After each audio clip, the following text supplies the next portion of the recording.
حضرت عمر نے بائیں جانب دیکھا، ایک لکڑی کا پیالہ اٹھایا، فرمایا بازان یہ کیا ہے؟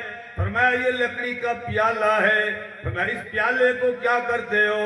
حضرت بازان ابن سعسان نے فرمایا یا امیر المومنین، جب پانی مل جائے اس میں پانی پی لیتا ہوں، دودھ مل جائے اس میں دودھ ڈال کے دودھ پی لیا کرتا ہوں، اور جب سالن مل جائے تو اس میں سالن ڈال کے روٹی کھا لیتا ہوں۔ اللہ اکبر۔ 3 کام اس پیالے سے لیتا ہوں اور 3 کام اس بکری کے چمڑے سے لیتا ہوں۔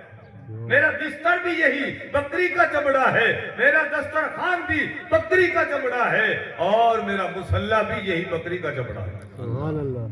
اس گورنر ہاؤس میں 2 چیزوں کے سوا تیسری چیز کوئی نہیں۔ آج بھی گورنر ہاؤس دیکھو، وزیر اعظم ہاؤس دیکھو، صدر ہاؤس دیکھو، پتہ نہیں کیا کیا ہے۔ حضرت بازان کا جب یہ حال دیکھا، فاروق اعظم کی آنکھوں سے آنسو جاری ہو گئے، رو رو کے حضرت عمر کی آنکھیں سوج گئی۔ فرمایا بازان میں تو حیران ہو گیا ہوں۔ حضرت بازان کہنے لگے یا امیر المومنین، ایک بات میں بھی عرض کر سکتا ہوں آپ کی خدمت میں؟ میں کر۔ آپ نے تو سوالات کی بچھاڑ کر دی، میں بھی تو سوال کر سکتا ہوں، میں کر۔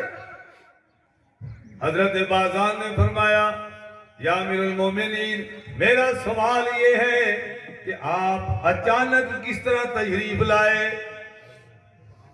اچانک کیسے تشریف لائے؟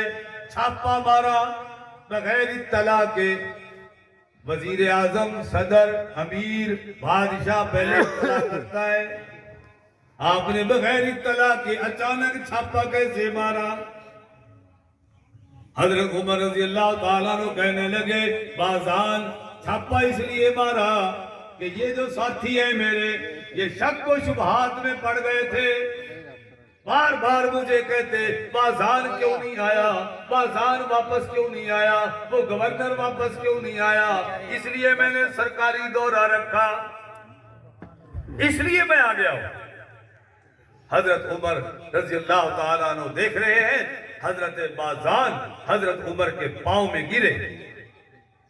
غور کرنا، آخری بات ہے، پاؤں میں گرے گورنر بازان، 22 لاکھ مربع میل کا حکمران، اس کے سامنے زبان پہ کلمہ جاری ہوا، کہنے لگے یا اللہ، جس دور حکومت کا بادشاہ عمر ہو اور جس کو کعبے کا غلاف پکڑ کر محمد نے مانگا ہو، وہ بھی آج مجھ پہ شک کر رہا ہے، تو اس سے بہتر ہے مجھے اٹھا لے۔ زبان پہ کلمہ جاری ہوا، حضرت عمر کے قدموں میں گرے، روح پرواز کر